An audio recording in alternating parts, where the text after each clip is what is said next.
오늘 함께 읽을 본문은 고린도전서 6장 12절에서 20절입니다. 우리 함께 한 목소리로 읽겠습니다. 모든 것이 내게 가하나 다 유익한 것이 아니요 모든 것이 내게 가하나 내가 무엇에든지 얽매이지 아니하리라. 음식은 배를 위하여 있고 배는 음식을 위하여 있으나 하나님은 이것저것을 다 패하시리라. 몸은 음란을 위하여 있지 않고 오직 주를 위하여 있으며 주는 몸을 위하여 계시느니라. 하나님이 주를 다시 살리셨고 또한 그의 권능으로 우리를 다시 살리시리라. 너희 몸이 그리스도의 지체인 줄을 알지 못하느냐? 내가 그리스도의 지체를 가지고 창녀의 지체를 만들겠느냐? 결코 그럴 수 없느니라. 창녀와 합하는 자는 그와 한 몸인 줄을 알지 못하느냐? 일렀을 때 둘이 한 육체가 된다 하셨나니 주와 합하는 자는 한 영이라. 음행을 피하라.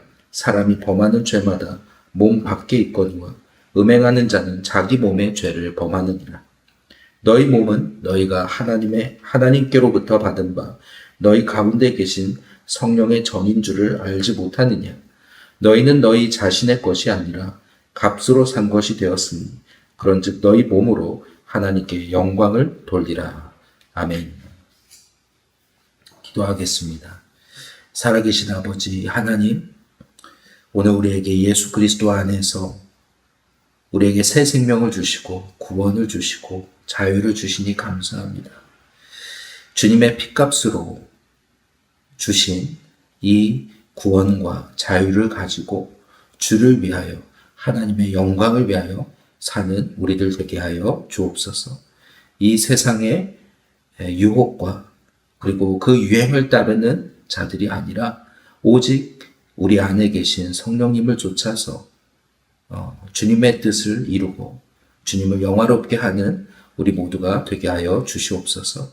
이 시간을 주님께 의탁하오며 예수님의 이름으로 기도합니다. 아멘. 오늘 본문 고린도전서 6장 12절부터 20절을 가지고 함께 나누려고 합니다. 어제 본문에서 바울은 하나님 나라를 유업으로 받지 못하는 불의한 자들에 대해 이야기합니다. 음행하는 자들, 우상 숭배하는 자들, 간음하는 자들, 탐욕과 술 취함과 또 속여 빼앗는 자들. 바로 이것이 하나님 없이 살아가는 세상의 모습이라고 이야기하는 것입니다.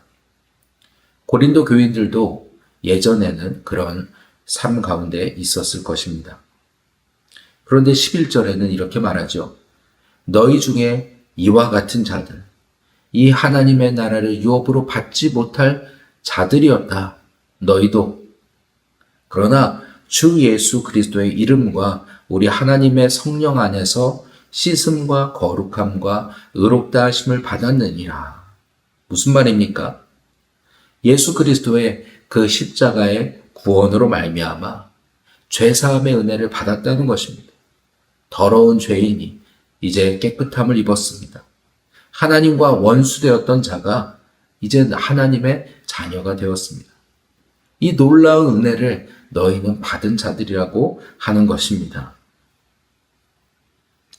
그런데 오늘 본문에서는 어떤 사람들이 이 은혜를 가지고 잘못 이해하고 그리고 자기를 주장하는 이들이 있었다는 거죠. 고린도 교인들 가운데는 이런 식으로 말하는 사람들이 있었습니다. 모든 것이 내게 가하다.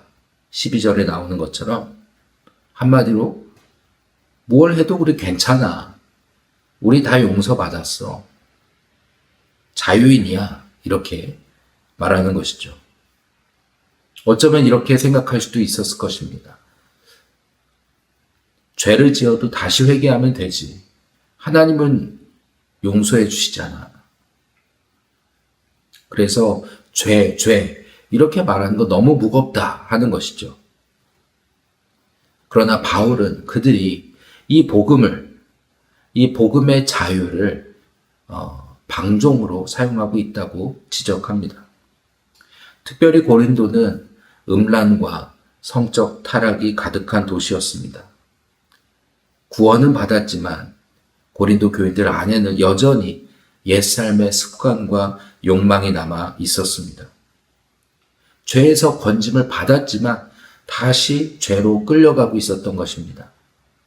그래서 바울은 이렇게 말하는 것이죠.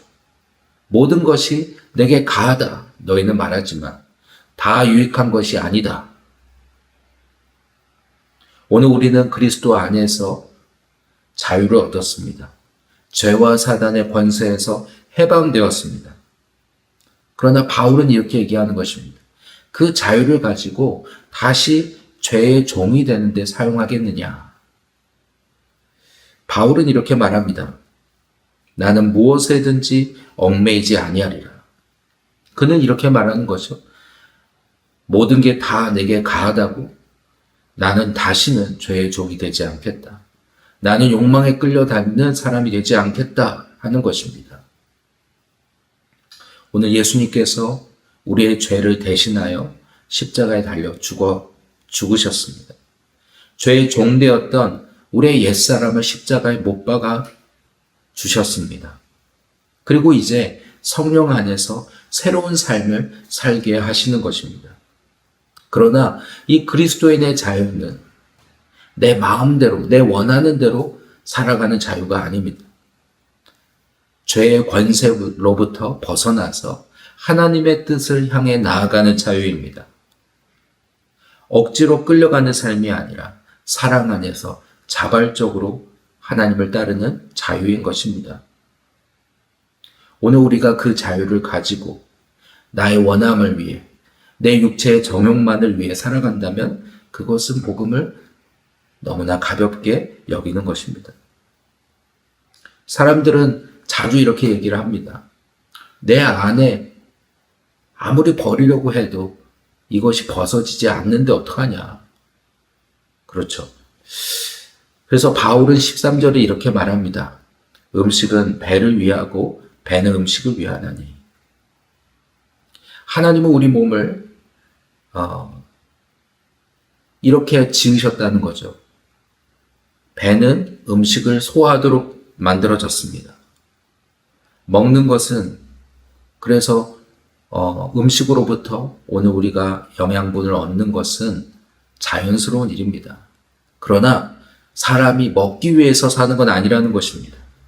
마찬가지로 우리 안에 욕망이 있다고 해서 그 욕망을 따라서 살아야 하는 것은 아니라는 것입니다. 특히 당시 사람들 가운데서는 이 육체는 중요하지 않다. 헬라주의 영향으로 오늘 영으로 하나님을 만나기 때문에 육체는 어떻게 살아도 괜찮다라고 하는 이들이 있었습니다. 영혼만 깨끗하면 몸은 무엇을 하든 괜찮다 여겼던 것입니다. 그러나 바울은 이렇게 말하는 것이죠. 이 육체는 주님의 것이다. 육체도 하나님이 만드신 것이다. 이 육체는 장차 오늘 부활할 것이다. 그래서 바울은 분명하게 말합니다. 몸은 음란을 위하지 않고 오직 주를 위하여. 오늘 우리의 몸은 정욕을 위해 존재하는 게 아니라 오직 주님을 섬기기 위해 우리를 지으셨다고 하시는 것입니다. 하나님과 교제하며 하나님의 형상을 닮아가며 하나님께 영광 돌리는 존재로 우리를 지으셨다는 것입니다. 그러므로 우리는 질문해야 합니다. 나는 내 몸을 누구를 위해 사용하고 있는가? 내 눈은 무엇을 보고 있고 내 귀는 무엇을 듣고 있는가? 내 입은 어떤 말을 하고 있는가? 우리의 몸 전체가 하나님께 드려져야 하는 것입니다. 그런데 어떻게 이 몸을 죄에게 내줄 수 있느냐? 바울은 말하는 것이죠. 15절에 바울은 더 충격적인 말을 합니다. 너희 몸이 그리스도의 지체인 줄을 알지 못하느냐? 무슨 말입니까? 우리는 단순히 예수님을 믿는 정도가 아니라 그리스도와 연합한 자라는 것입니다. 연결된 자라는 것입니다. 우리의 몸이 머리 대신 그리스도와 연결되어 있다는 것입니다. 그런데 이 그리스도의 지체를 음행에 내줄 수 있겠느냐? 바울은 말하는 것이죠. 하나님이 오늘 인간에게 성을 주실 때는 그것을 죄악된 것으로 주시지 않았습니다. 하나님은 결혼 안에서 이 성을 선물로 주셨습니다. 창세기 2장 24절을 보면 남자가 부모를 떠나 그의 아내와 합하여 둘이 한 몸을 이룰지로다 라고 말씀합니다. 성은 단순한 육체의 결합이 아니라 언약 안에서 우리의 마음과 영혼이, 두 사람의 마음과 영혼이 깊이 연결되는 것입니다. 그런데 이것을 언약 밖에서 함부로 사용하게 될 때 그것은 각 사람에게 깊은 상처와 고통을 남기게 되는 것입니다. 오늘날 세상은 끊임없이 성을 가볍게 여기게 만듭니다. 갖가지 대중매체와 인터넷들은 자극적인 것으로 우리의 눈과 마음을 사로잡습니다. 특별히 우리의 자녀들과 다음 세대는 어려서부터 이런 문화에 노출되고 있습니다. 그것을 세상은 자유라고 말하지만 그 끝에 있는 상처와 공허감에 대해서는 말하지 않습니다. 오늘 우리는 그리고 우리의 자녀들의 눈과 귀를 지켜야 합니다. 구약을 보면 하나님께서 거룩한 것과 더러운 것을, 부정한 것을 나누시는 것을 보게 됩니다. 왜 그렇습니까? 세상에는 거룩한 것이 있고 더러운 것이 있다는 것입니다. 하나님의 백성은 그것을 분별하며 살아야 한다는 것입니다. 아무 방비 없이 세상의 유혹 속에 자신을 던져놓고 거룩함을 지킬 수는 없는 것입니다. 그래서 18절에 바울은 분명하게 말합니다. 음행을 피하라 라고 말합니다. 여기서 피하라 라는 말은 원어로 보면 재앙을 피하듯 도망치라 라는 뜻입니다. 바울은 음행에 맞서 싸우라고 하지 않습니다.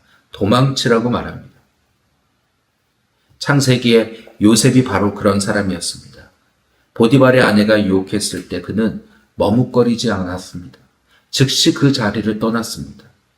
그는 누명을 쓰고 감옥에 갔지만 하나님 앞에서 자신을 지켰습니다. 죄를 이기는 가장 지혜로운 방법 중 하나는 피하는 것이라고 말합니다. 오늘 유혹 앞에서 나는 괜찮겠지. 나는 결코 넘어지지 않을 거야. 하면서 그 자리에 나를 내어주는 것보다 더 위험한 것은 없습니다. 우리가 넘어질 자리를 피하고 죄로 이끄는 환경을 끊어내야 합니다. 그래서 우리의 눈과 귀와 생각을 지켜야 합니다. 마지막으로 바울은 왜 우리가 몸을 거룩하게 지켜야 하는지 가장 중요한 이유를 말합니다. 너희 몸은 너희 안에 계신 성령의 전인 줄 알지 못하느냐. 성령 하나님께서 오늘 우리 안에 거하고 계시다는 것입니다. 우리는 그리스도와 연결된 자라는 것입니다. 그렇다면 어떻게 그 성전에 더러운 것들을 들여놓느냐라고 바울은 이야기하는 것이죠. 또 바울은 이렇게 말합니다. 너희는 너희 자신의 것이 아니라 라고 말합니다. 반대로 세상은 말합니다. 내 몸은 내 것이다. 그러니 내 마음대로 하겠다. 하지만 성경은 오늘 우리가 하나님의 것이라고 말씀합니다. 값으로 산 것이 되었으니 예수 그리스도의 핏값으로 우리를 사셨기 때문에 그 십자가에 생명을 주시고 우리를 구원하셨다라고 말씀하는 것입니다. 그러므로 우리의 몸은 이제 내 것이 아니라 오늘 주님의 것입니다. 우리의 몸은 주님을 위하여, 섬기기 위하여, 그리고 하나님의 영광을 위하여 오늘 살도록 주님이 지으셨고, 주님이 다시 우리를 죄에서부터 구원하셨다면 이제 적극적으로 우리에게 있는 자유를 가지고 오늘 주님을 섬기기 위해 하나님의 뜻을 이루는 데 우리의 몸을 드리라고 바울은 이야기하는 것입니다.